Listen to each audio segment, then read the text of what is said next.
Assalamualaikum warahmatullahi wabarakatuh. Waalaikumsalam warahmatullahi wabarakatuh. Selamat Siang.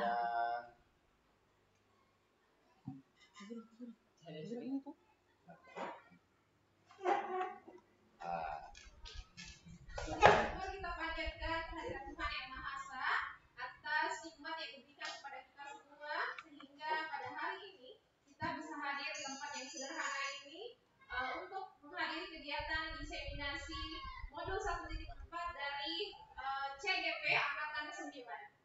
Tak lupa kita kirimkan salawat dan salam kepada Nabi Muhammad SAW atas segala petunjuk yang beliau berikan kepada kita semua umatnya. Yang saya hormati Ibu Kepala Sekolah SMP 1 Negeri 2 Bulan Lampung. Yang saya hormati Bapak Ibu Guru SMP 1 Negeri 2 Bulan Lampung yang menyempatkan hadir di tempat ini.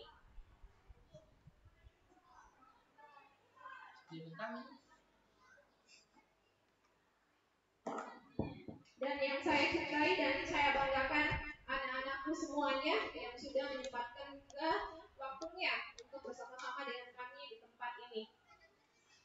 Baik, untuk mempersingkat waktu, saya langsung saja menjelaskan terlebih dahulu apa sih yang akan kita lakukan pada kesempatan ini. Diseminasi ini merupakan aksi nyata dari kegiatan kami di modul 1.4 terkait dengan disiplin positif.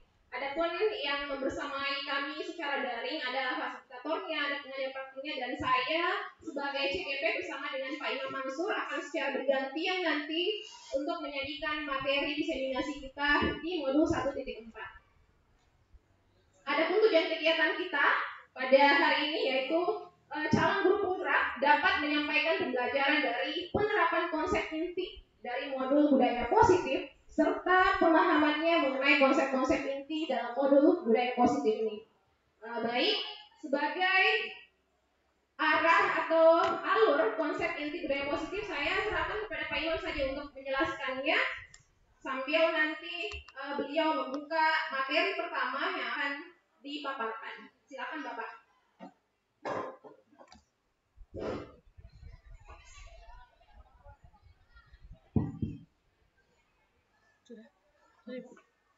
Baik, terima kasih waktunya yang diberikan kepada saya.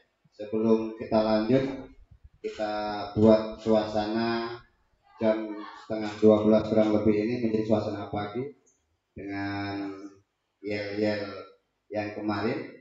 Jadi kalau disebutkan, halo apa kabar? Bagaimana kemarin? Cerdas, sabar, luar biasa. Betul? Cerdas, sabar, luar biasa. Oke, kita mulai supaya suasananya menjadi suasana pagi walaupun suasananya sudah siang. Halo, apa kabar? Cerdas, sabar, luar biasa.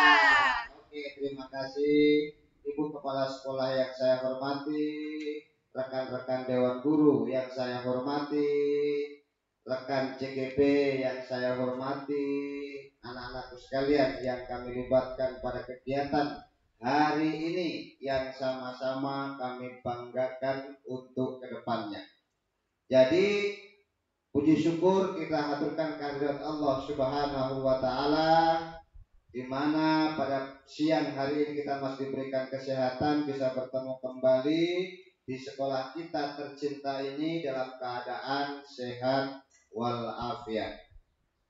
Ibu Kepala Sekolah, Bapak Ibu Guru, anak-anakku sekalian, pada siang hari ini kami mengadakan kegiatan sebagai aksi nyata dari kegiatan kami dalam pelatihan dan pendidikan calon guru penggerak Angkatan 9. Pada kali ini saya bersama dengan Ibu Eri akan menjelaskan tentang konsep inti budaya positif. Biasanya di setiap lembaga instansi termasuk sekolah itu harus tercipta suatu lingkungan yang bisa menciptakan sebuah budaya positif.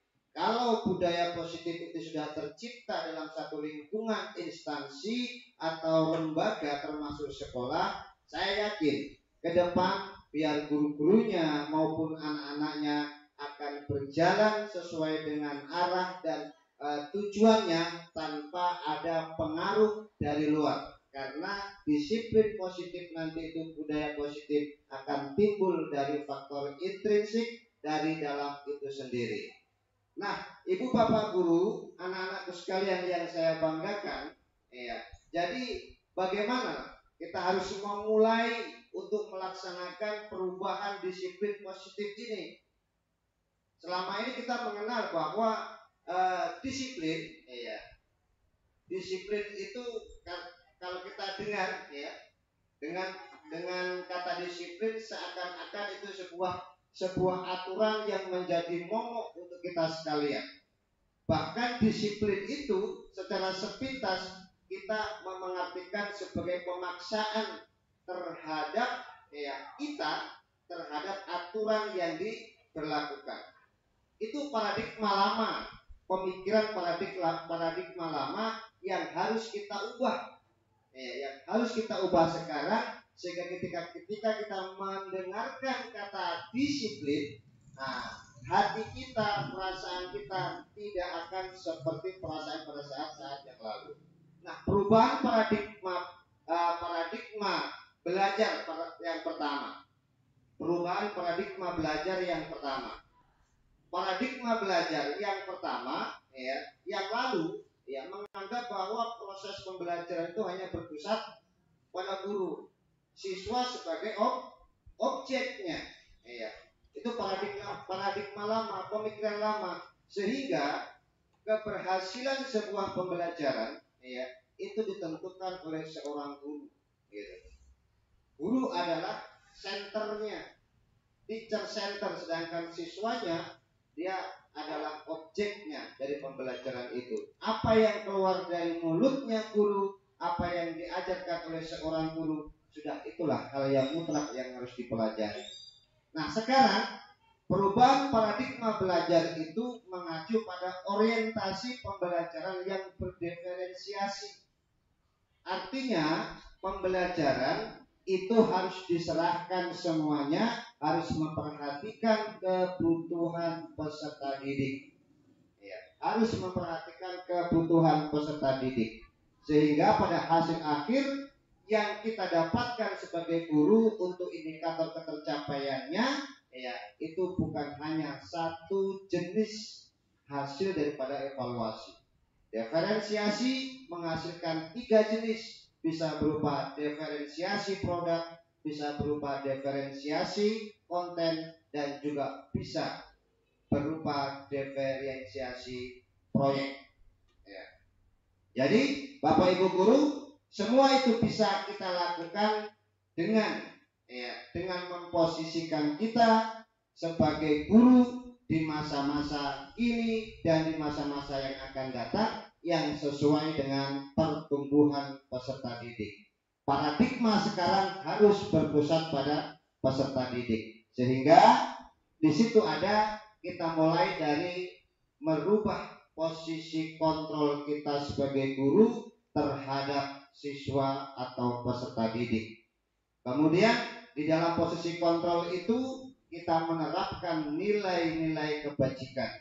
Nilai-nilai kebajikan ini nilai-nilai yang abstrak, tetapi harus dilakukan karena nilai-nilai itu bersumber pada diri kita masing-masing. Kemudian dalam penyelesaian masalah, kalau paradigma lama kita selalu mencari kambing hitam. Siapa yang salah? Memojokkan siswa yang berbuat salah, kemudian memberikan hukuman pada siswa tersebut. Tetapi paradigma baru ini diajarkan proses penyelesaian masalah pada peserta didik berupa konsep segitiga restitusi yang diusung oleh Dayen dan Profesor William Glasser. Ini penyelesaian masalah dalam segitiga restitusi. Kemudian nanti akan kita bahas lebih lanjut. Cuma ini saya jelaskan dulu konsep intinya pada hari ini. Kemudian dalam setiap ambil lagi Bu di slide-nya, ambil yang di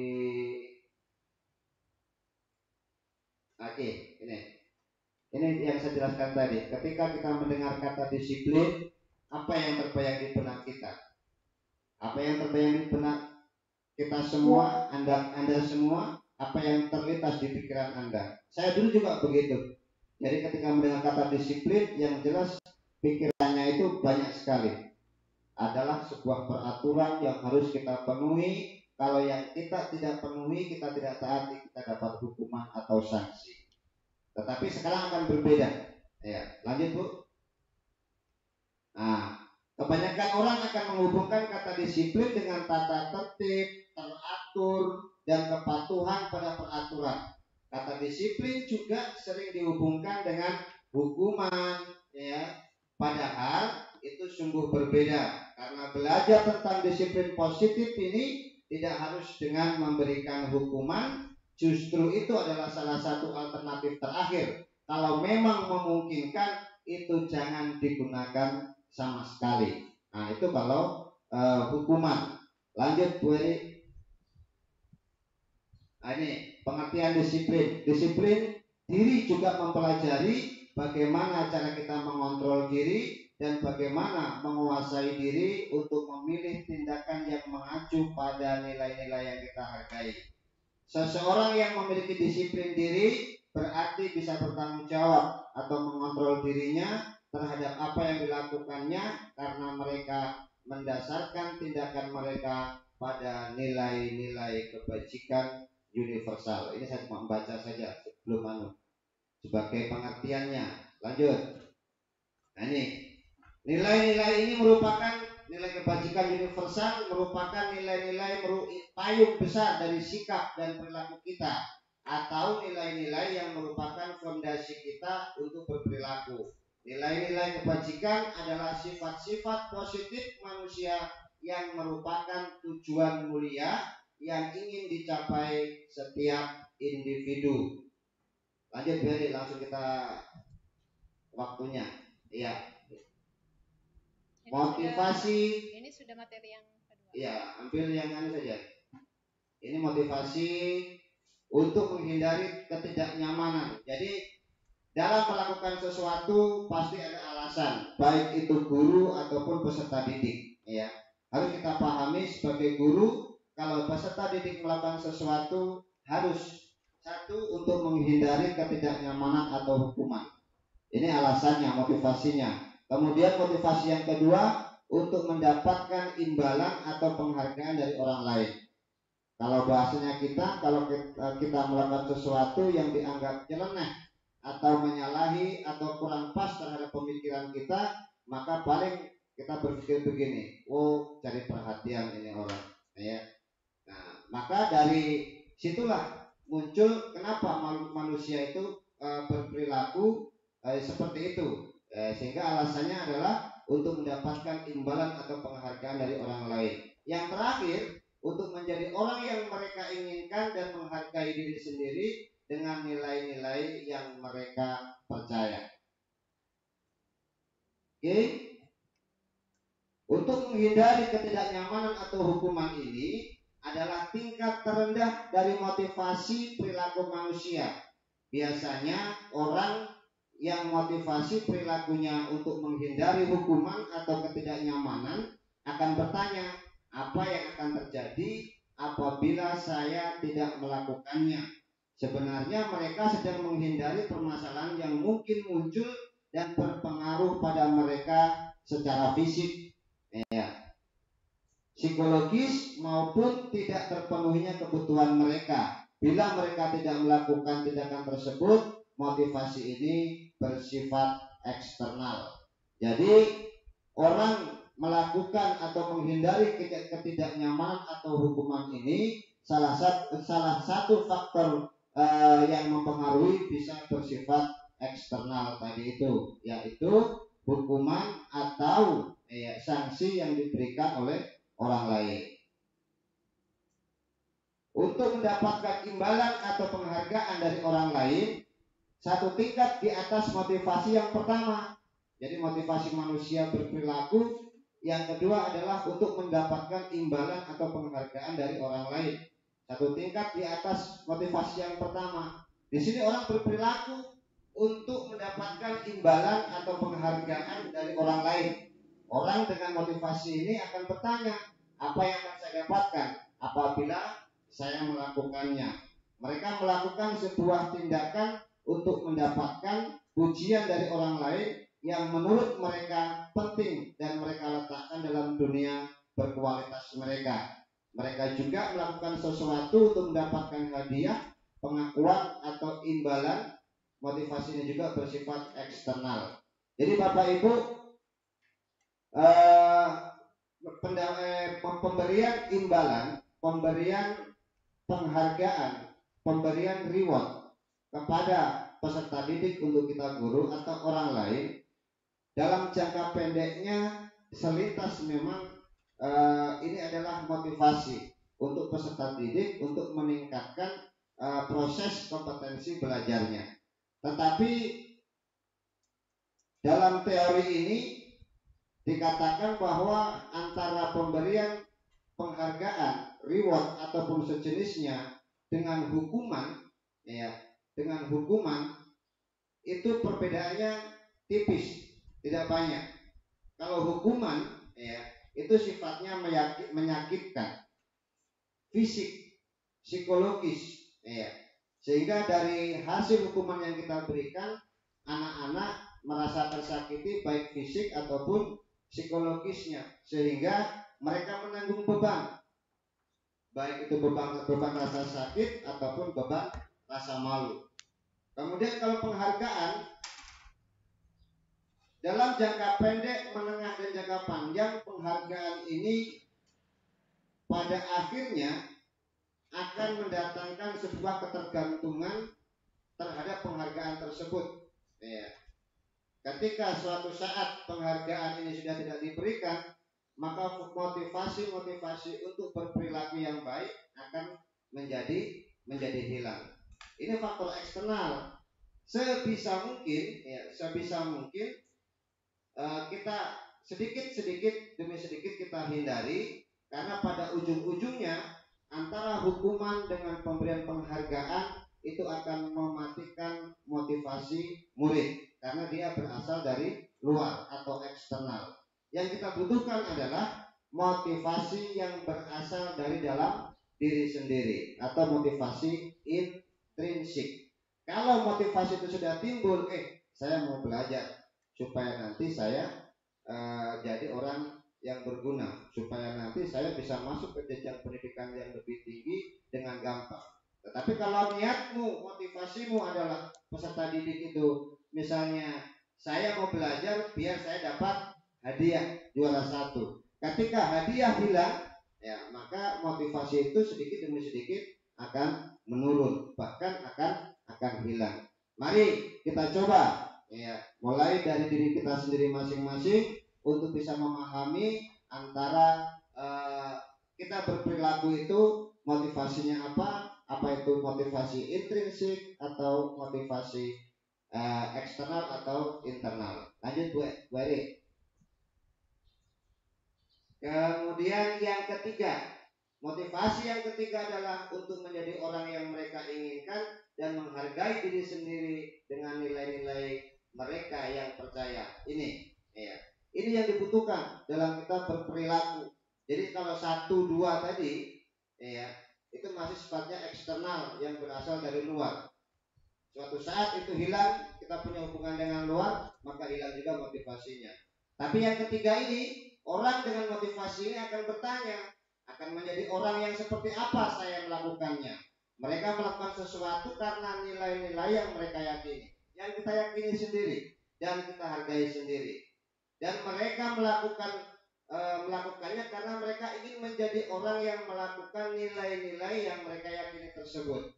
Ini adalah motivasi yang akan membuat seseorang menjadi disiplin karena motivasi berperilakunya bersifat internal atau intrinsik, bukan lagi ekstrinsik atau eksternal. Sehingga ketika kita berbuat sesuatu, motivasi ada di dalam hati kita masing-masing. Satu lagi Bu, lanjut. Ya, oke. Ini yang ketiga kan? Iya. Oke, yang ketiga. Baik, ini yang ketiga. Jadi ada 5 kebutuhan dasar manusia yang harus kita perhatikan dalam menilai atau kita berperilaku sendiri. Itu ada 5 kebutuhan dasar manusia. Kebutuhan yang pertama, kebutuhan untuk bertahan hidup atau survival. Kemudian kita butuh dengan cinta dan kasih sayang, love and belonging. Kemudian ada yang ketiga, kebebasan, freedom, jelas. Kemudian yang keempat ada kesenangan atau fun, fun. Yang kelima ada kekuasaan atau power. Jadi tidak bisa dipungkiri dalam melakukan sesuatu, dalam berperilaku, manusia harus terpenuhi 5 kebutuhan dasar ini. Jadi Bapak Ibu guru yang saya hormati, anak-anakku sekalian yang kami banggakan, untuk selanjutnya masalah penjelasan 5 kebutuhan dasar manusia, kemudian 5 nilai kontrol dan keyakinan kelas, saya serahkan kepada Ibu Eri selaku partner dari rekan JKP. Silakan Ibu Eri, dari saya cukupkan sekian. Kita sambung nanti di akhir sesi. Baik, terima kasih Bu Eri.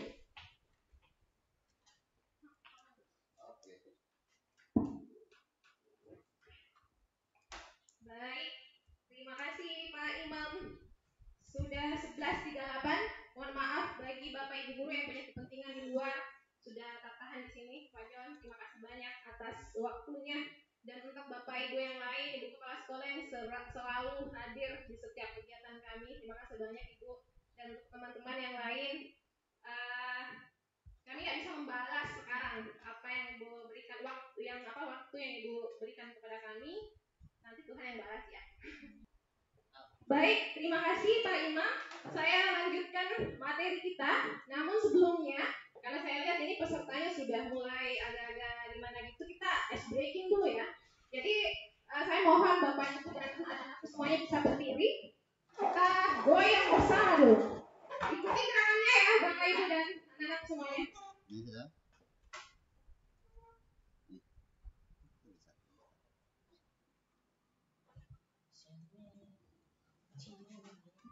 Look who we are free. Cause we believe it. Look who we are free. We make it happen. Cause we can see it. It's who you are.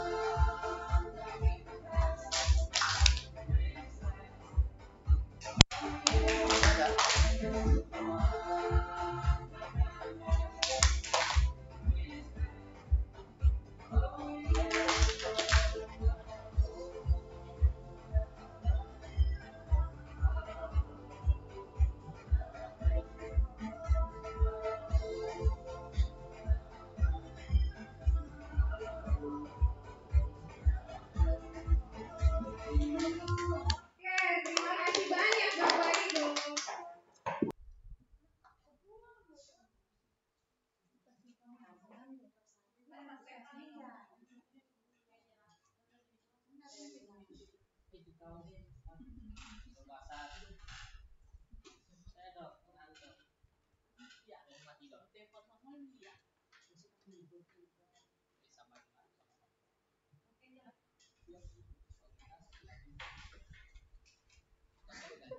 Berarti saya tarik kan kita sebenarnya. Ulang ada begini. Jangan aku tuh. Pasti kalau sumpah gue yang itu emang aku. Jadul direkam aja lah. Saya ulang. Aduh.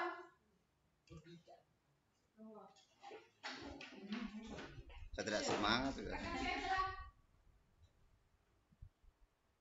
Baik, terima kasih Pak Imam. Saya lanjutkan materi kita. Namun sebelumnya, karena saya lihat ini pesertanya sudah mulai agak-agak gimana gitu, kita ice breaking dulu ya.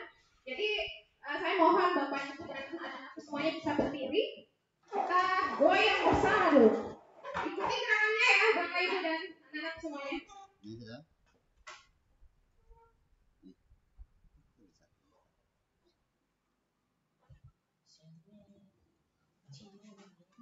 Look how we are free. 'Cause we believe it. Look who we are free. We make it happen. 'Cause we can see it. It's too hard.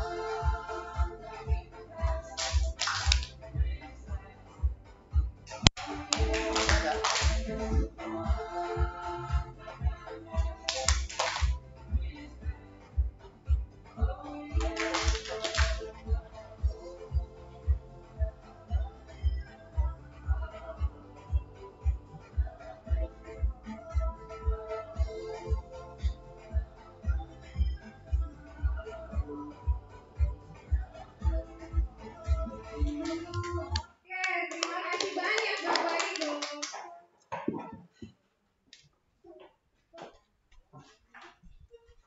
Pause lagi inilah.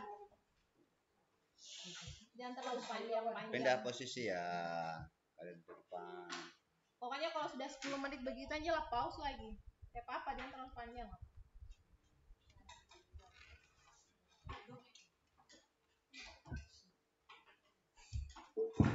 Baik, materi kita yang ketiga hari ini pada kegiatan diseminasi modul 1.4 yaitu 5 kebutuhan dasar manusia. Jadi kita sebagai manusia, mau itu guru, mau itu siswa, mau itu kepala sekolah, mau itu masyarakat biasa, ini memiliki 5 kebutuhan dasar ini. Jadi semuanya kita memiliki. Yang pertama tadi sudah disebutkan oleh Pak Imam terkait dengan survival. Bisa slide selanjutnya Pak. Oke, jadi yang mana sih yang dimaksud dengan 5 kebutuhan dasar manusia? Yang pertama itu survival. Kebutuhan ini bersifat fisiologis, yaitu untuk bertahan hidup. Ini misalnya kesehatan, rumah, dan makanan. Kalau bahasa IPS-nya sandang, papan, pangan. Itu ya. Kalau anak-anak mungkin pernah dapat materinya, itu termasuk kebutuhan dasar kita sebagai manusia untuk survival atau bertahan hidup. Kemudian yang kedua, cinta dan kasih sayang. Nah, biasanya nih, ini yang kami pelajari di daring PGP. Terkadang misalnya ada siswa yang misalnya hari-harinya tuh suka sekali bikin kegaduhan misalnya di kelas.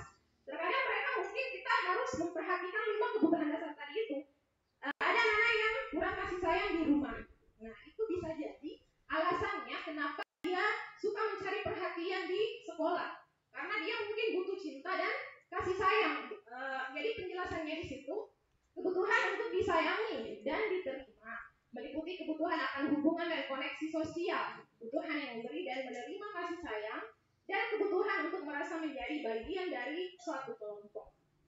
Yang ketiga, terkait dengan kebutuhan akan kebebasan atau freedom. Kebutuhan untuk bebas adalah kebutuhan akan kemandirian, otonomi, memiliki pilihan dan mampu mengendalikan arah hidup seseorang.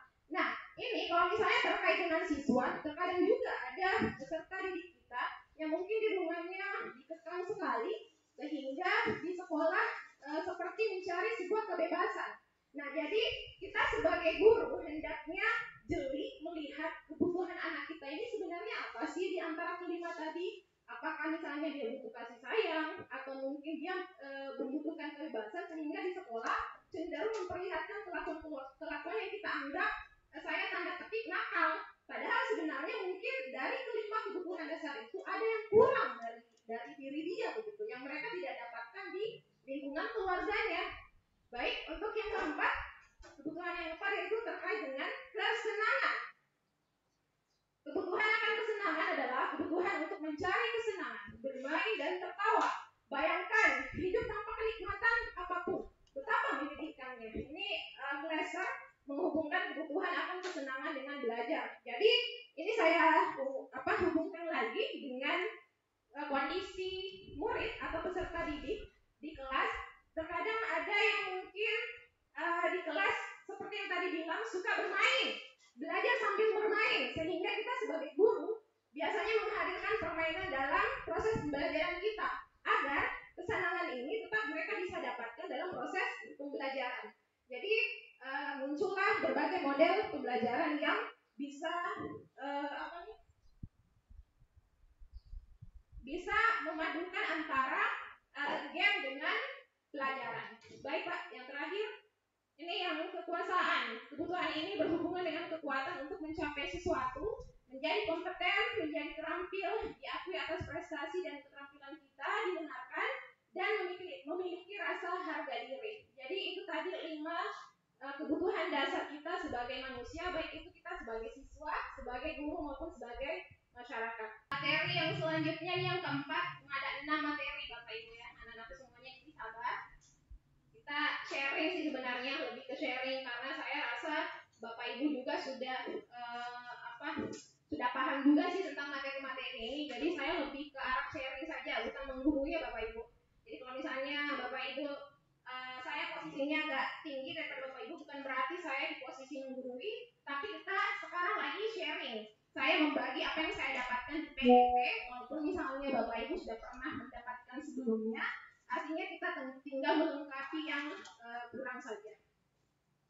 Baik, materi yang keempat yaitu 5 posisi kontrol kita sebagai guru. Ini yang paling menarik waktu di PGP, karena saya waktu belajar materi ini kayak tertampar sekali, karena posisi saya kontrol guru ini, saya itu biasanya yang kedua, membuat rasa bersalah, kadang-kadang juga ditunggu. Ini dan pada saat materi PGP itu kita dibilang begini, jangan sampai Bapak Ibu di ruang ini ada yang selalu berada di posisi penghukum, membuat rasa bersalah dan teman, karena yang kita ini sebenarnya Bapak Ibu itu kalau boleh dihilangkan sudah. Jadi saya merasa waduh, saya ditampar banget kiri kanan ini, karena posisinya saya merasa bahwa saya di kedua itu. Nanti kita lihat Bapak Ibu ya, Bapak Ibu bisa menyadari diri kita ini, selama ini kita di posisi mana sih dalam menghadapi anak-anak kita di sekolah? Apakah di penghukum, membuat rasa bersalah, apakah menjadi teman, pemantau, atau manajer? Posisi yang paling strategis dan yang paling direkomendasikan di materi ini adalah manajer. Itu paling tinggi posisinya. Tapi kayak sepertinya akan kembali nanti ke diri kita masing-masing setelah kita belajar materi ini Bapak Ibu. Oke, Bapak silakan lanjut. Nah, ini sebelum kita penjelasan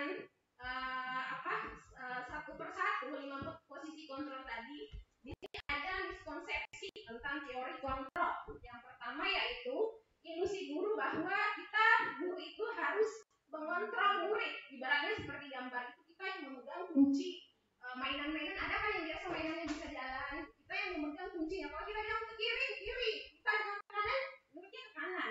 Terus ada lagi ilusi bahwa semua penguatan positif, efektif, dan bermanfaat. Apa yang kita lakukan, apa yang kita katakan itu positif untuk murid. Itu ilusinya kita sebagai seorang guru. Terus yang ketiga, ilusi bahwa semua kritik dan membuat rasa bersalah mampu menguatkan karakter. Jadi kalau kita kasih ke murid, kau begitu salah begitu, itu kita merasa itulah yang paling benar. Apa yang kita katakan itu yang paling benar. Terus ilusi bahwa orang dewasa berhak memaksa. Lanjutnya Pak. Oke. Ini pendekatan nilai kontrol sebelum penjelasan lagi dari stimulus respon menjadi teori kontrol.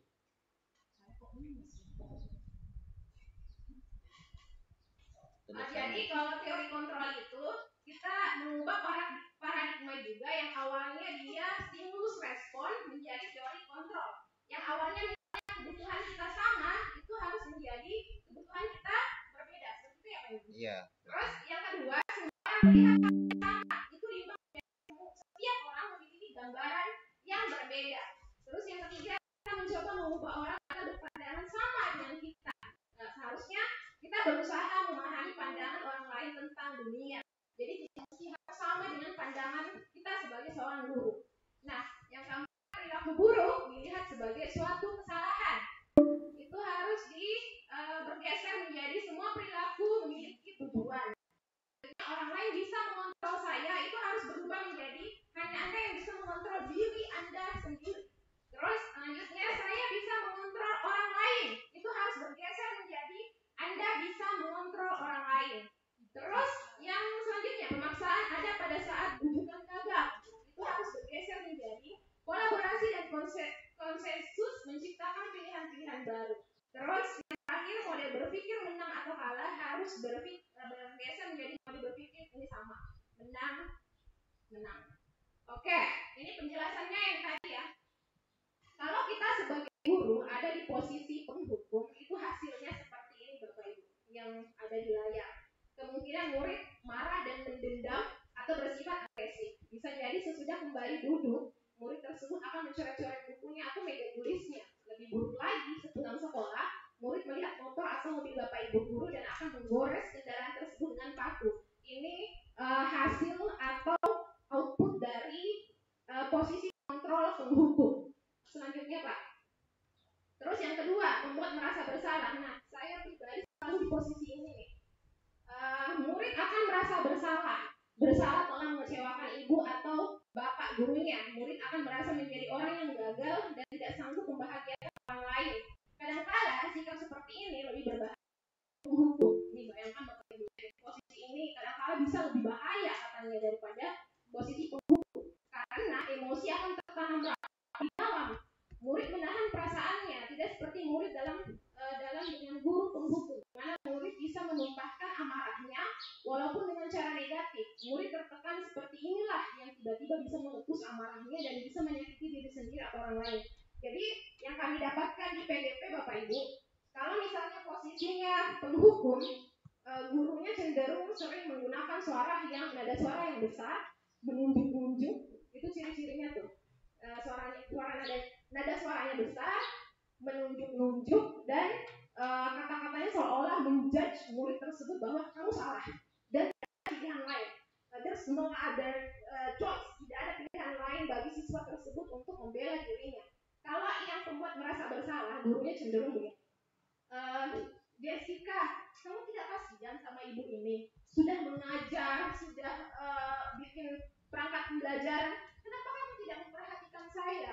Boleh tidak misalnya kalau ini, pokoknya kita berusaha membuat dia merasa bersalah begitu. Katanya ini lebih bahaya karena dia tidak mengungkapkan kemarahannya seperti di penghukum, tapi dia menyimpannya di dalam. Karena gurunya memberikan kata-kata yang tidak kasar sih, tapi membuat di dalam diri siswa tersebut, murid tersebut merasa bahwa iya ya, saya merasa bersalah gitu. Saya tidak menghargai guru saya, kayak begitu bahasanya kalau membuat merasa bersalah. Nah, terus yang ketiga, teman. Nah, ini saya lihat banyak guru yang berada di posisi kontrol ini. Menjadi teman itu, murid akan merasa senang dan akrab dengan guru. Ini termasuk dampak yang positif. Hanya saja, di sisi negatifnya, murid menjadi tergantung pada guru tersebut. Bila ada masalah, dia merasa bisa mengandalkan guru tersebut untuk membantunya. Akibatnya dari posisi teman, si murid akan berbuat sesuatu bila yang menyuruh adalah guru tersebut dan belum tentu berlaku yang sama dengan guru atau orang lain. Kalau yang ini cenderung kayak seorang guru yang terlalu dekat dengan murid. Jadi dia bahasanya, ciri-ciri bahasanya begini. Kalau di materi kami, bagaimana sih? Tolonglah Jessica, bantu ibu. Nanti kepala sekolah marah sama ibu kalau kita belajarnya tidak serius, kayak begitu. Dia lebih ke teman sama siswanya. Jadi muridnya bukan takut, tapi merasa bahwa guru ini membutuhkan saya juga untuk membantu proses belajar mengajarnya di kelas. Jadi ciri-cirinya tadi, ayolah Jessica, nanti kepala sekolah bisa marah loh sama ibu kalau kita belajarnya seperti ini, begitu. Tidak menggunakan nada yang tinggi seperti di teori kontrol penghukum, tapi dia cenderung sama tingkat dengan muridnya. Tidak ada batas antara guru dengan murid. Dan ini hasilnya yang saya tadi bacakan. Kalau gurunya nggak ada, dia nggak semangat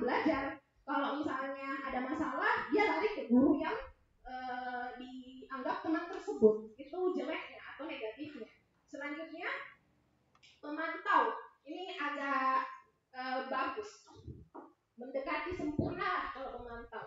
Nah, ini hasilnya adalah murid memahami konsekuensi yang harus dijalankan karena telah melanggar salah satu peraturan sekolah. Guru tidak menunjukkan suatu emosi yang berlebihan, menjadi marah atau membuat merasa berbuat salah. Murid tetap dibuat tidak nyaman, yaitu dengan harus tinggal kelas pada waktu jam istirahat dan mengerjakan tugas. Guru tetap harus memantau murid pada saat mengerjakan tugas jam istirahat, karena murid tidak bisa ditinggal seorang diri. Jadi saya kasih contoh Bapak Ibu. Misalnya kalau ada anak-anak terlambat, kalau teori penghukum dia langsung bilang, "Hei, kamu terlambat, push up." Itu penghukum. Kalau merasa bersalah, "Aduh, Jessica, kamu terlambat lagi. Kemarin kamu terlambat misalnya. Kamu tidak kasihan sama ibu tiap hari harus marah-marah sama kamu kayak begitu." Jadi bahasanya kayak lebih menyalahkan si anak. Dia kayak so menderita sekali gitu. Kalau teman berarti, "Aduh, Jessica, jangan salah gitu misalnya." Kayak teman gitu. Kalau pemantau dia akan bilang gini, "Kamu terlambat berapa menit?" 15 menit. Oke, berarti sebentar. Kalau istirahat, kamu tidak boleh keluar dulu selama 15 menit di jam istirahat. Jadi 15 menit di jam istirahat itu dia tetap di dalam kelas. Itu namanya pemantau. Kayak ada konsekuensi yang harus mereka atau murid tanggung atas perbuatannya. Yang terakhir adalah manajer.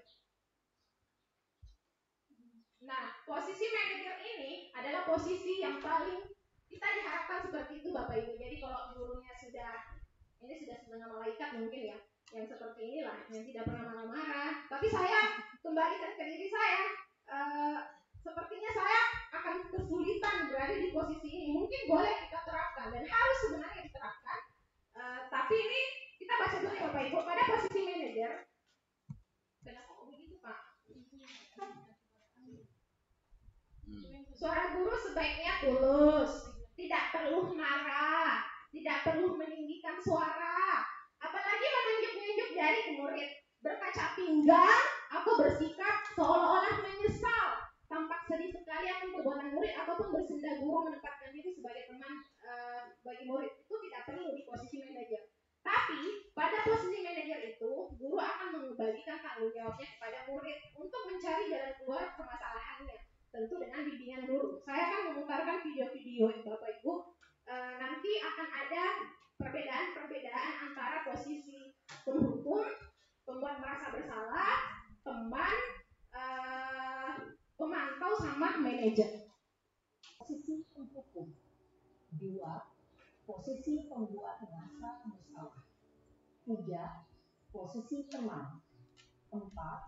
Posisi pemantau atau monitor. Dan 5. Posisi manajer.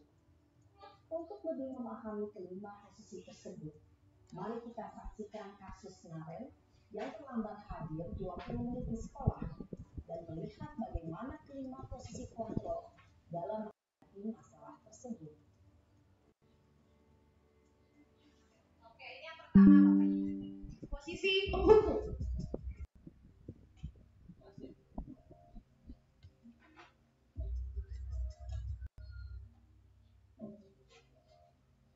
Naren, sini kamu.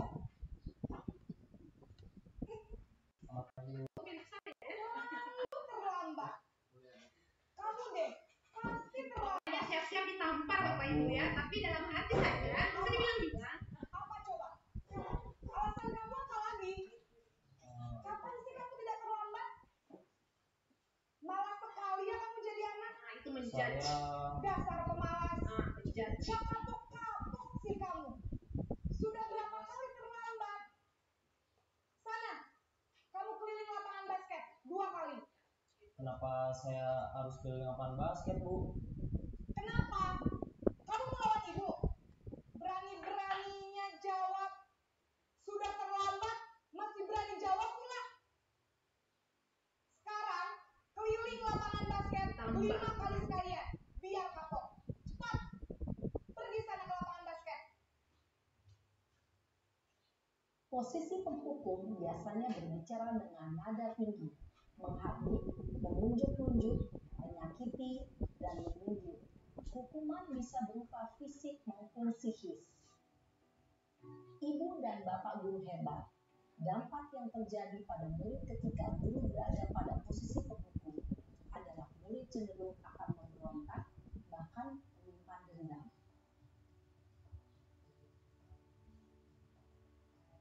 Ini yang kedua, posisi membuat merasa bersalah.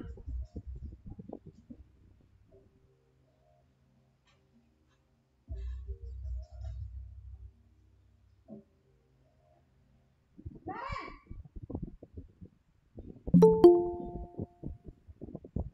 Selamat pagi Bu.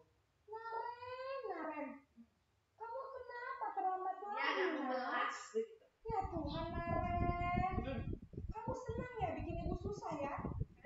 Kalau kamu terlambat lagi, Seolah-olah dia yang yang menderita di tegur situ. bapak kepala sekolah, Nak. Disangka ibu tidak bisa membina kamu. Duh, gimana ini? Maaf Bu. Duh, Gusti Naren. Kamu suka ya kalau ibu ditegur bapak kepala sekolah? Terus, sekarang ibu harus tulis apa ini di buku absen? Kasih bersalah Ibu siswa. sudah sering terlambat loh. Ibu harus apa coba? Maaf Bu. Maaf sekali. Ya sudah, lain kali jangan bikin ibu susah lagi ya Nak ya. Ibu tidak akan kuat lagi kalau kamu begini terus. Bisa jantungan kalau ibu ditegur bapak kepala sekolah. Sekarang cepat kelas. Maaf ya Bu. Maaf sekali. Nampak perbedaan ya. Posisi pembuat rasa bersalah berbicara dengan nada tenang, cenderung lembut, namun kata-kata yang diutarakan membuat murid merasa menjadi orang yang gagal, memandang buruk dirinya sendiri, merasa tidak berharga, dan tidak sanggup membahagiakan orang lain. Ketika guru mengambil posisi pembuat rasa bersalah, murid akan menganggap dirinya yang bersalah dan ia akan menyimpan emosi negatif tersebut di dalam dirinya. Jadi siswa yang hadir di sini hari ini, dia harus tahu gurumu itu kasihan, banyak tuntutan, dia bikin-bikin diri. Ini tidak direkam tuh. Pokoknya Naren,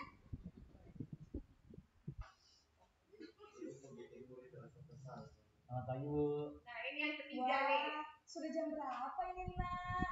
Terlambat lagi ya sayang. Iya Bu. Habis ibu saya lupa bangunkan saya Bu. Kamu malah menyalahkan ibu kamu. Kamu bukannya anak yang larinya paling kencang. Kok terlambat sih? Iya Bu. Saya memang terlambat bangun tadi. Jadi walaupun saya lari kencang, tetap gak kejar Bu. Ya sudah sana. Nanti lain kali larinya lebih kencang lagi ya. Biar gak terlambat lagi. Bikin senang ibu. Demi ibu. Bisa kan? Bisa lah Bu. Ya sudah sana masuk kelas. Sudah urusan absen kamu. Kamu ini ada-ada saja. Dalam posisi teman, guru berbicara dengan nada suara ramah atau cenderung bersenda gurau untuk menjaga suasana tetap santai. Silakan menilai diri Akan merasa Bapak Ibu senang, masing-masing. aman, Saya sih di posisi satu. Dua waktu ganti. Identitas sukses atau berhasil. Pokoknya mulai besok Terlebih ini masih golongan ekstrim. lagi besok. Kepada orang terdekat. Di sini ada absen sehingga tidak ada murid bisa bergerak. Namun pada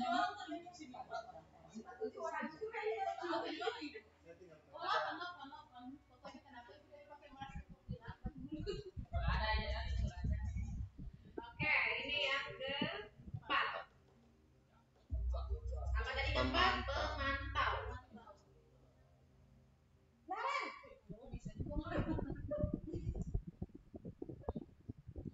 Selamat pagi Bu. Naren, apa peraturan sekolah kita tentang jam berapa kita harus masuk sekolah, Nak? Kita harus di sekolah jam 7 Bu. Minimal di sini sih Bapak Ibu. Sekarang sudah jam 7.20. Naren sudah tahu konsekuensinya jika terlambat hadir. Paham Bu. Saya harus tinggal kelas pas jam istirahat selama 20 menit. Nah, ini bagus Iya saya. benar, konsekuensinya demikian. Jadi nanti jam 9 kamu pas istirahat, kamu harus tinggal di kelas, kerjakan tugas tambahan untuk ketertinggalan kamu, ya. Baik Bu. Ini dibolehkan ini.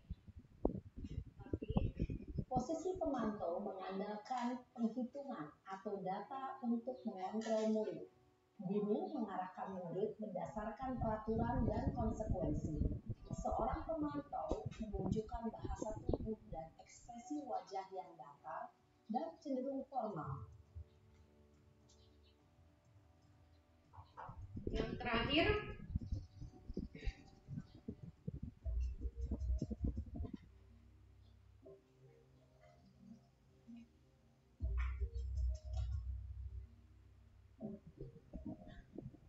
Naren,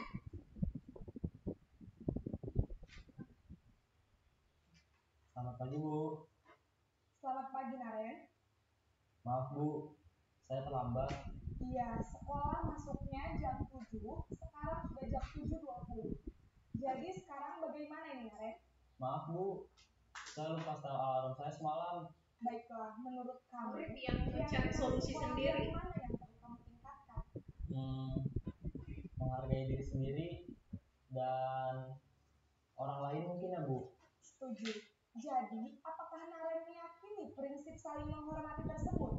Iya Bu, saya meyakininya. Apakah Naren bersedia memperbaiki masalah keterlambatan ini? Bersedia Bu. Bagaimana kamu akan perbaiki masalah keterlambatan ini? Saya akan coba untuk tidak lupa menyetel alarm saya Bu. Baik, kalau Naren lupa menyetel alarm di rumah, ada orang yang kira-kira bisa bantu mengingatkan tidak? Ada Bu, kakak saya, Kak Emma. Ada lagi selain Kak Emma? Selain Kak Emma, ada ibu saya. Baik, jadi yang mengingatkan Naren adalah Kak Emma dan ibu kamu ya. Kira-kira akan mulai setel alarm kapan ya Naren? Setelah pulang sekolah, akan segera saya lakukan. Baik, jadi Naren akan setel alarm untuk bangun besok pagi dan akan diingatkan oleh kakak dan ibunda Naren ya. Ada lagi yang mungkin perlu dilakukan Naren agar tidak terlambat bangun lagi? Tidak ada Bu. Baik Naren, terima kasih untuk kerjasama kamu. Sekarang kamu perlu kembali ke kelas untuk belajar. Baik Bu, terima kasih. Oke, belakang dulu. Oke, itulah tadi pemaparan video dari contoh kasus posisi kontrol guru, mulai dari tadi penghukum, terus pembuat merasa bersalah sebagai teman, sebagai pemantau dan manajer. Selanjutnya Pak. Nah, kita sama-sama Bapak Ibu ya melihat di layar ada pertanyaan posisi kontrol apakah aku? Nah, menurut Bapak Ibu, kalau kata-katanya saya kecewa sekali dengan kamu, itu kira-kira menurut Bapak Ibu di posisi kontrol apa? Apakah penghukum? Apakah membuat merasa bersalah? Apakah teman, pemantau atau manajer? Saya kecewa sekali dengan kamu. Membuat merasa bersalah. Membuat merasa bersalah? Wajah? Sepakat? Yang kedua, kalau ini yang kamu tidak pernah benar melakukannya. Ini apa nih menurut Bapak Ibu? Apakah penghukum, membuat merasa bersalah atau teman? Dua lagi ya. Kamu tidak pernah benar melakukannya. Selanjutnya Pak. Ini yang ketiga. Apa rencanamu untuk menyelesaikan masalah ini? 5. Ya, betul. Saya lagi guru Santi ini intelijensinya tinggi. Jadi satu kali jelaskan langsung. Ini murid-muridnya harus seperti itu. Jangan nanti mau diulang-ulang dimarah-marah, baru bisa paham. Itu guru-gurunya cepat sekali. Oke, ini ayolah lakukan ini Ibu. Ayolah lakukan ini Bapak Ibu ya. Ayo. Apa? 2 atau 3? Sudah mulai ada ini? 2. Ayolah lakukan dari Bapak Ibu ya. 3. Sebagai teman, jadi seolah-olah dia mengharapkan bantuan murid begitu. Oke, selanjutnya Pak. Terakhir. Kamu tidak pernah mendapat nilai jika tidak mengerjakan tugas. Nah, ini masuk di mana? Kamu tidak pernah mendapat nilai jika tidak mengerjakan tugas.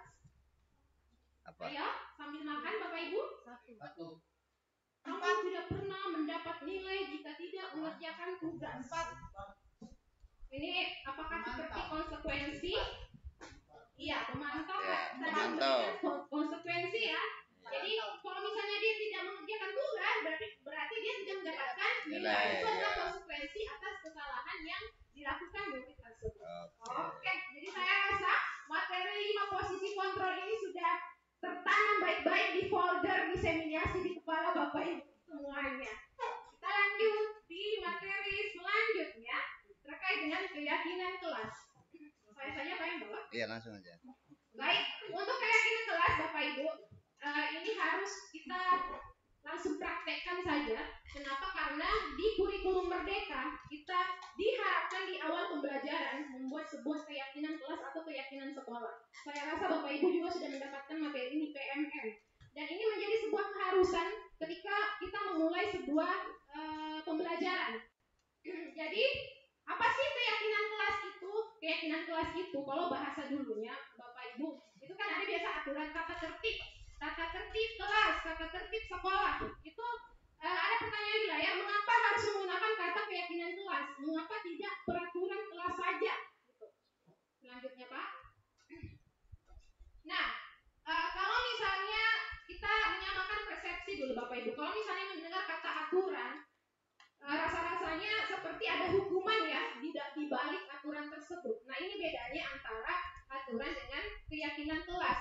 Karena kalau keyakinan kelas atau keyakinan sekolah, jadi nanti ada dua yang akan kita buat, yang keyakinan kelas untuk murid-murid, untuk keyakinan sekolah buat Bapak Ibu. Jadi di sini di layar, mengapa kita memiliki peraturan tentang penggunaan helm? Pasti jawabannya adalah karena untuk keselamatan. Terus pertanyaan kedua, mengapa sih peraturan tentang penggunaan masker dan mencuci tangan setiap saat? Jawabannya pasti untuk kesehatan atau untuk keselamatan. Jadi setiap ada larangan pasti ada alasannya begitu. Selanjutnya Pak. Nah ini tidak menggunakan kata aturan tapi keyakinan. Seseorang akan lebih tergerak dan bersemangat untuk menjalankan keyakinannya daripada hanya sekedar mengikuti serangkaian peraturan tertulis tanpa makna. Murid-murid pun demikian, mereka perlu mendengarkan dan memahami arti sesungguhnya tentang peraturan-peraturan yang diberikan. Apa sih nilai-nilai kebajikan di balik peraturan tersebut? Apa tujuan utamanya, dan menjadi tidak tertarik atau takut sehingga hanya sekedar mengikuti serangkaian peraturan-peraturan yang mengatur mereka tanpa memahami tujuan mulianya. Ini selanjutnya Pak, ada juga aturan-aturan atau ini proses pembentukan keyakinan kelas atau sekolah yang akan kita langsung praktekkan sebentar ini. Ada syarat-syaratnya Bapak Ibu.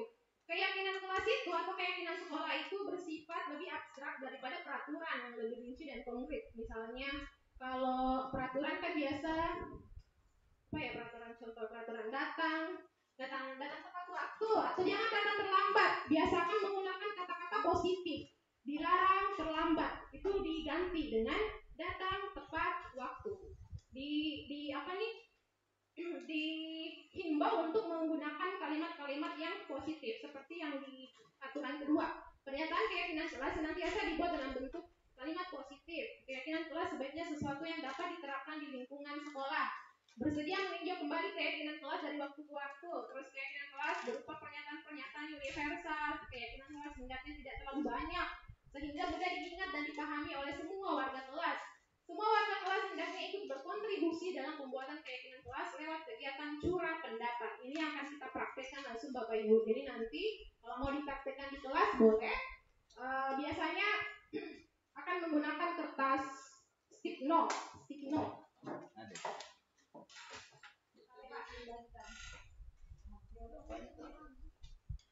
Jadi untuk yang siswa Tanggal yang sebelah sana dipasang di keyakinan kelas. Itu nanti maksudnya adalah apa sih yang kalian inginkan kelas impian kalian. Misalnya saya tidak suka Bu kalau siswa-siswa teman-teman ribut. Berarti tulis di situ saling menghargai atau di dalam kelas tenang, kelas harus tenang dan sebagainya. Kalian mengatur kelas kalian sendiri begitu. Paham ya? Jadi misalnya kalau meminjam pulpen dikembalikan. Itu kan biasa terjadi, teman meminjam pulpen tapi bisa dikembalikan. Nah, kalian tulis di situ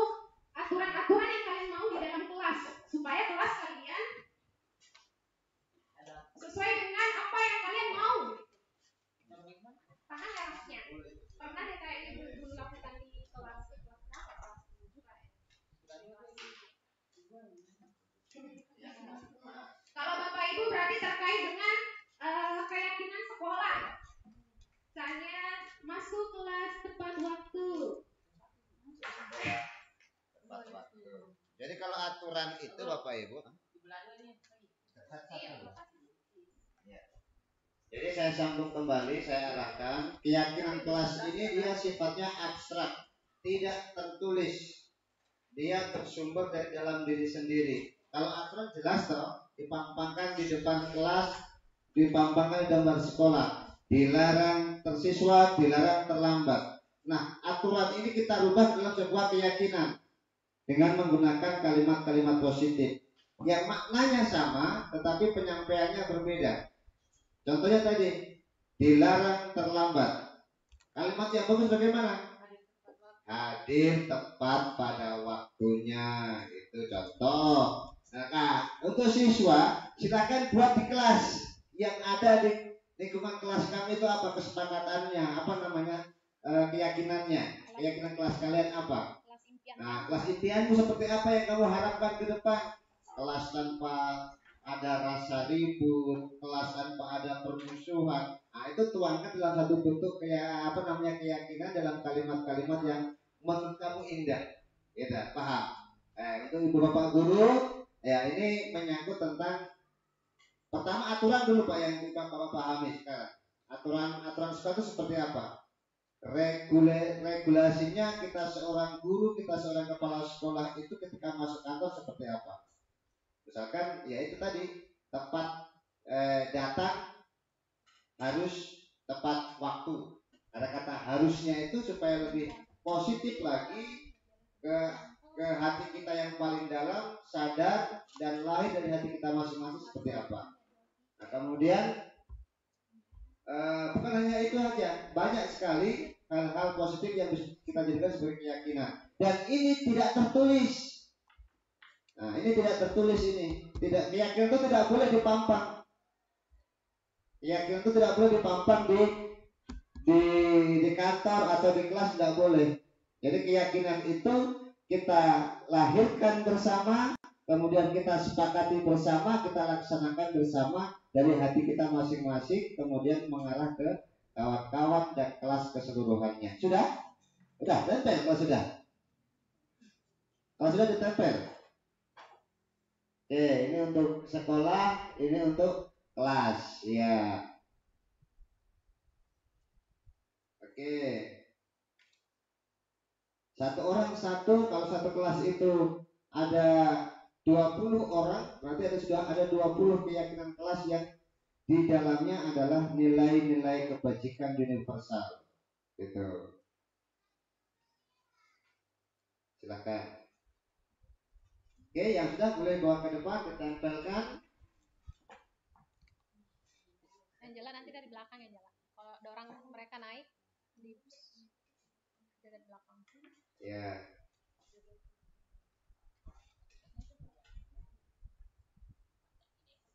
Sudah? Tempel kalau sudah. Pak, waktunya ini sudah apa namanya? Sudah molor sekali ini. Sudah Sibra? Ayo dah, tempel sini. Iya. Kalau sudah ditempel, ini untuk keyakinan kelas. Ini tempel. Sini. Saling menghargai sesama. Ini. Sini. Saling menghargai sesama. Sini. Apa? Jangan malu-malu. Ya, tempel. Babuli. Nah, oke, Sipra. Kita tempel keyakinan kelas 2. Terus iya 3, 4, 5. Nah, 5, 6. Iya. Di bawahnya apa ini? Kita. Nah, di bawahnya udah kelihatan banyak ya. Oke. Saya tempel. Tempel. Sudah semua siswanya. Oke, kita baca. Keyakinan kelas yang dibuat oleh peserta didik harus fokus dan tenang dalam belajar. Itu kesepakatanmu. Baik. Untuk keyakinan sekolah, kepala sekolah sudah mendahului. Iya. Saya bacakan keduanya. Untuk keyakinan kelas, jagalah kebersihan kelas. Oke, bagus. Ini keyakinan mulai ya. Dan harus disepakati supaya bisa dijalankan bersama gitu. Kemudian harus belajar dengan baik. Ya, belajar dengan baik itu maksudnya belajar memperhatikan apa yang disampaikan guru sampai rumah dipelajari kembali, ya kan? Tidak membuat perilaku yang nyeleneh ketika belajar. Baik, keyakinan sekolah dari ibu guru. Baik, terima kasih. Kemudian untuk keyakinan kelas berikutnya adalah kelas yang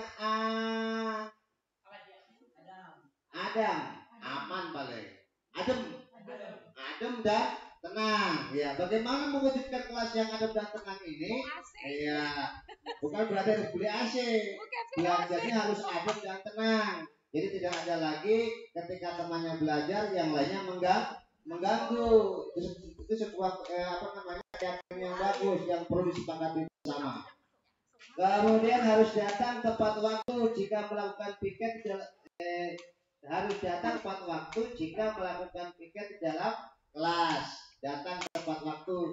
Good, ya, good, bagus. Tidak saling membenci. Good, ya, boleh. Ya, silakan, boleh, tidak masalah. Karena keyakinan ini tidak harus tertulis, tapi harus dilahirkan dari diri kamu sendiri, kemudian disepakati bersama.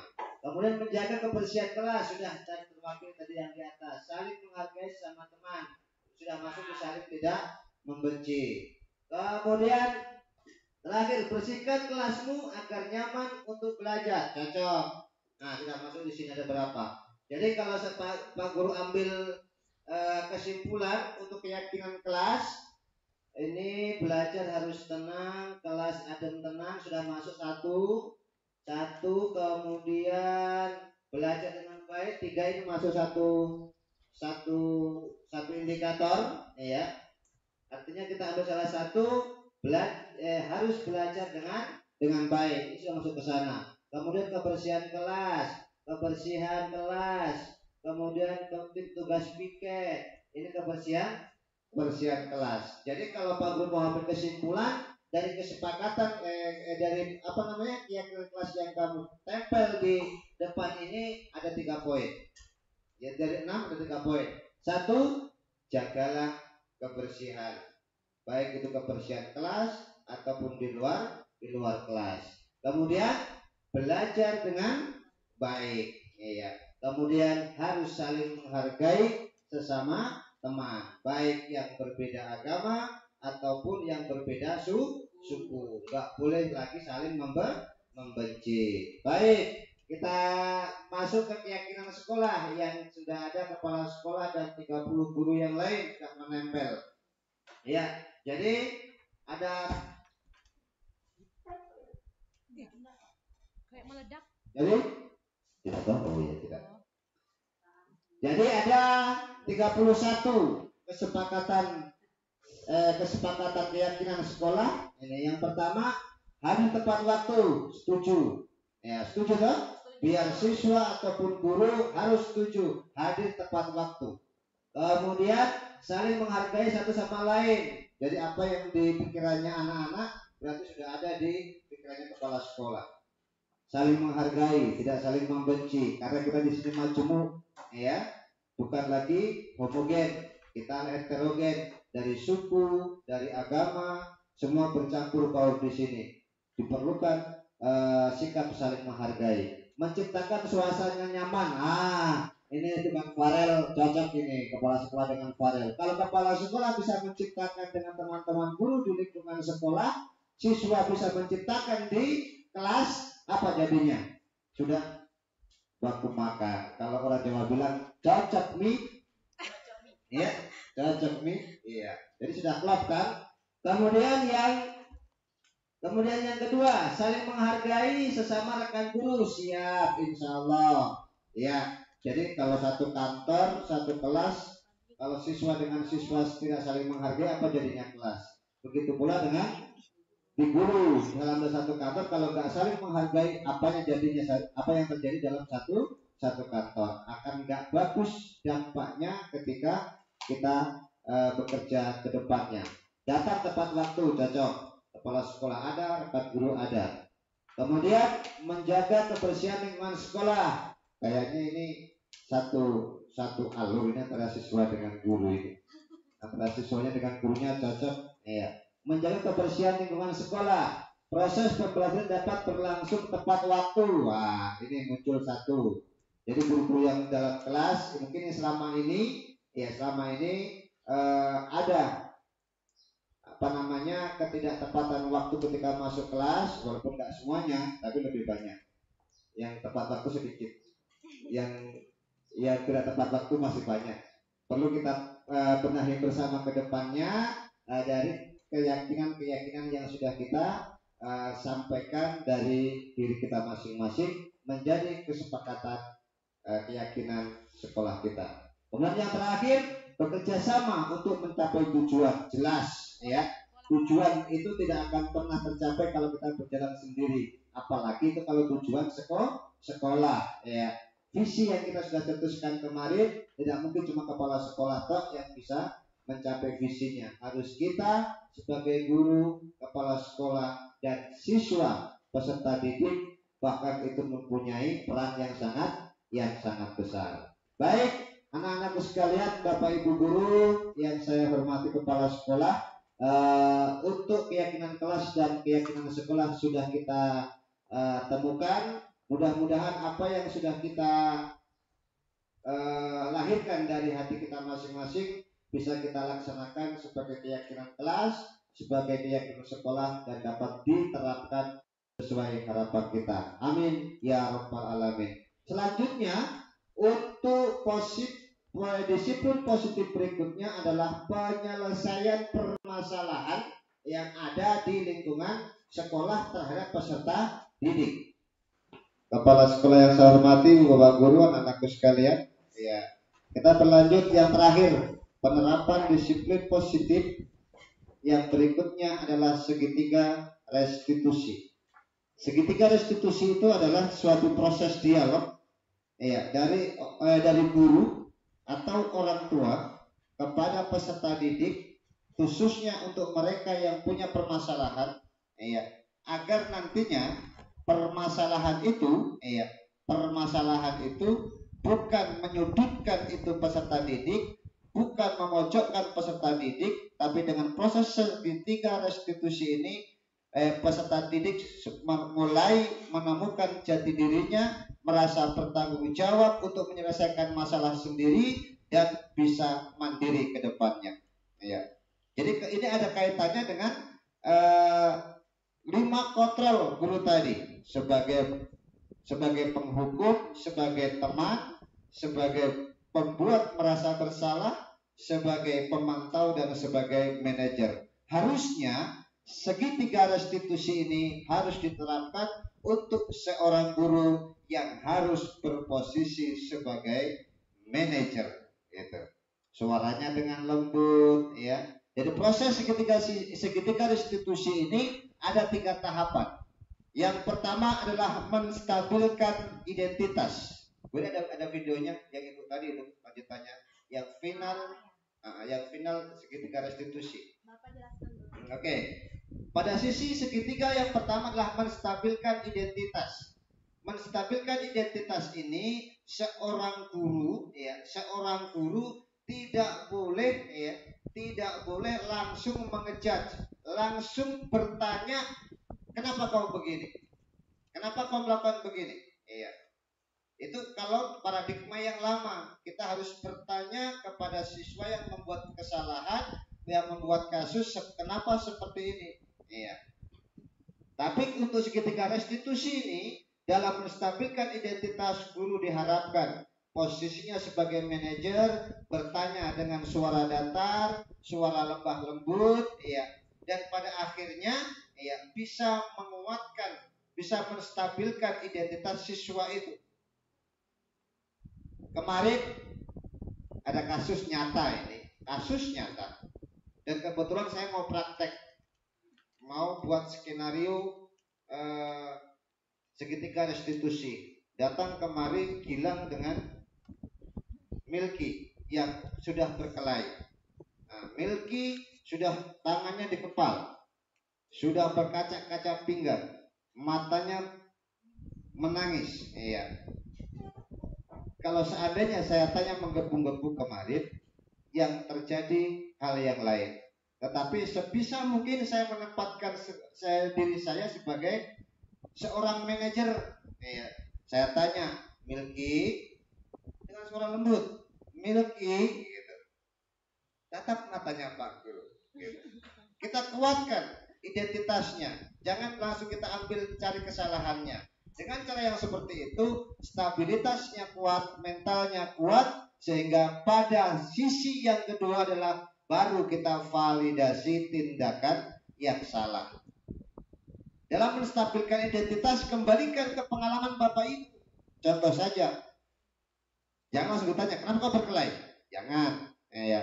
Tanya, Bapak juga begitu waktu masih sekolah. Dulu waktu SMP pernah juga berkelahi, ya. Pernah juga berkelahi. Dengan bahasa seperti itu, dia seakan-akan punya teman berkelahi di SMP. Tapi bukan berarti kita mengajak dia berkelahi. Pak Guru juga pernah berkelahi begitu itu, ya, dengan teman. Tapi langsung bisa diselesaikan. Kemudian kita minta maaf, begitu. Kemudian besoknya lagi kembali lagi seperti biasanya. Dengan bahasa seperti itu, mentalnya sudah stabil. Kemudian kalau sudah stabil mentalnya, nafasnya sudah bagus, hembusannya, baru divalidasi tindakan yang salah. Baru ditanya, kau tahu apa yang membuatmu bisa seperti ini? Nah, baru dia bisa menjelaskan sendiri masalahnya satu persatu.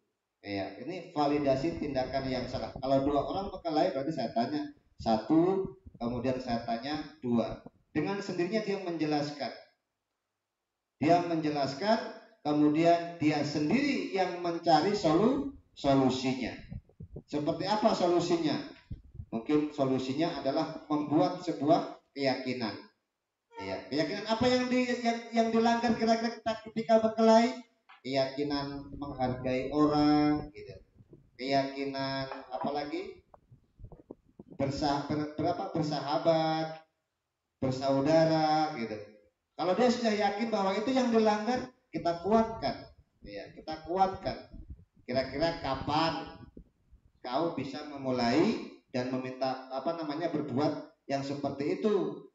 Pada sisi yang ketiga dengan menanyakan keyakinan.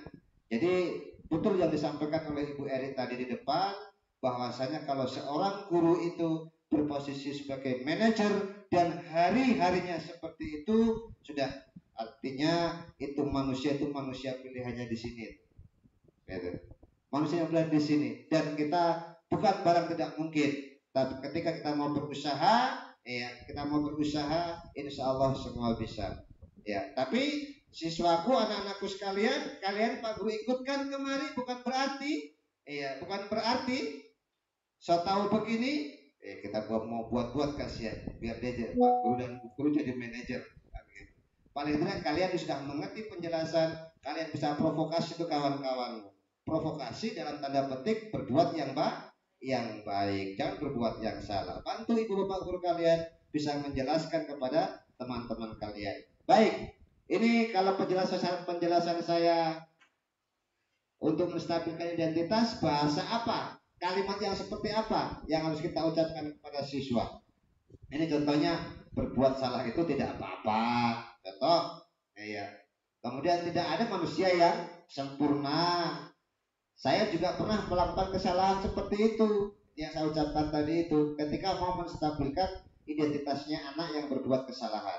Kemudian yang kedua, untuk ketika sudah stabil, kemudian identitas gagalnya dia sudah menjadi identitas sukses, maka disitulah dia enak untuk menjawab pertanyaan berikutnya. Di menanyakan keyakinan apa yang kita percaya sebagai kelas atau keluarga. Apa yang kalian percaya yang kalian sudah tidak sepakati ketika kalian berkelahi? Contoh tadi seperti itu. Apa nilai-nilai umum yang kita sudah sepakati? Berkelahi tidak boleh Pak Guru. Iya, makanya itu jangan berkelahi. Dia sudah sadar bahwa ada keyakinan yang dia langgar. Apa bayangan kita tentang kelas yang ideal? Ini contoh saja. Coba bayangkan kalau seandainya kita tidak berkelahi, berbuat baik antara sama teman selamanya, ya. Akan seperti apa kira-kira kita nanti? Ya, banyak teman. Oke, lanjut Bu Adik. Sampai lanjut. Oke, terima kasih banyak. Untuk lebih jelasnya apa yang saya ceritakan tentang segitiga restitusi, kita saksikan contoh video. Langsung jalan aja Bu. Adik. Oke. Bahkan pada ketiga Ada contoh penyelesaian masalah dengan menggunakan proses segitiga restitusi. Iya, pada seorang guru yang berposisi sebagai manajer. bagaimana seorang guru berada dalam posisi manajer menggunakan penerapan Arahkan ke sana. restitusi. Ya. Ini contohnya penyelesaian masalah ini difitnah. Ya, Zahra ini difitnah. Ini masih marah-marah dia datang. Nah, masih marah-marah, belum stabil dia punya identitas kayak miliki kemarin tuh gua nih. Ya. Nah, ini. Kesel Pak, kesel banget. Masa aku dikatain tukang fitnah Pak? Ya aku marah lah. Aku balik ngatain Eka di depan kelas. Kesel banget. Oh begitu. Ya pasti kamu marah dan kesal. Bapak juga akan marah apabila ada yang menuduh Bapak seperti itu. Kemudian pada saat itu kamu mau melakukan apa? Ya saya langsung ngatain Eka lah Pak. Ini belum Kesel stabil banget. ini Saya udah identitasnya. ngatain dia depan teman-teman lain. Oh begitu. Pasti kamu melakukan seperti itu karena suatu alasan tertentu bukan? Iyalah, masa saya diam saja Pak? Ya saya bela diri lah. Masa saya dituduh tukang fitnah? Ya wajar lah. Mempertahankan harga diri itu sesuatu yang penting buat kamu. Untung kamu tidak Sudah mulai stabil ini. Karena dia didukung dengan statement gurunya. Nah, sudah melunak suaranya. Ketika sudah melunak begini, Saya pasti bela diri. ada validasi tindakan yang salah. Tapi kamu memilih untuk tetap bertahan dan bersabar. Kamu memilih untuk tidak berbuat lebih parah lagi. Nah, sekarang coba kita lihat lagi tindakan kamu yang mentak-mentak pecah di kelas. Tindakan kamu itu kira-kira sesuai dengan keyakinan kelas atau prinsip kamu tidak? Enggak lah Pak. Capek Pak jadi pemarah. Jadi keyakinan atau prinsip mana yang kurang sesuai dengan keinginan kamu? Ya, Nah, dia mencari solusi sendiri, mungkin saat itu saya menjadi emosi. mencari keyakinan sendiri. Tidak membuat sikap itu. Kamu meyakini tidak? Menghargai orang lain itu penting buat kamu. Yakin lah Pak. Iya, setuju. Kita harus saling menghargai. Namun ada juga keyakinan yang kita sepakati yang perlu kita jaga apabila kita sedang marah. Ya, saya bisa lebih proaktif. Mulai dengan diri sendiri. Saya bisa jadi lebih sabar, mengambil waktu juga, mau apa pun. Kira-kira kamu bersedia memperbaiki masalah ini tidak? Sedia Pak. Kalau kamu memperbaiki masalah ini, kamu akan menjadi orang seperti apa? Saya akan menjadi orang yang bertanggung jawab kali ya Pak. Dan senantiasa proaktif. Iya, menurut kamu bagaimana rasanya menjadi orang seperti itu? Ya nyaman lah. Bangga bisa bersabar dan menahan diri. Baiklah kalau begitu. Yuk kita pikirkan bagaimana memperbaiki masalah ini. Oke, terima kasih.